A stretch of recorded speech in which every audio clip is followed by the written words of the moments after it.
2 दिवसापूर्वी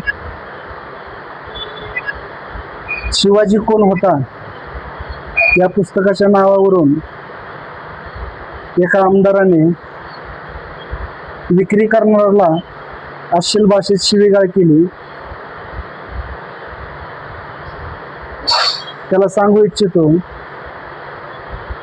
तानाजी, शहाजी,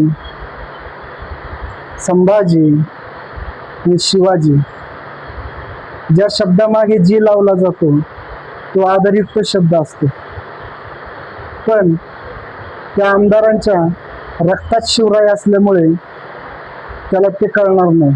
कारण शिवरायांचा आदर हा कोणत्या शब्दात आहे हे फक्त त्याच व्यक्तीला कळतं ज्यांनी छत्रपती शिवाजी महाराजांना रक्तात नाही तर डोक्यात घेतलं। जय जिजाऊ, जय शिवराय, जय शंभूराज।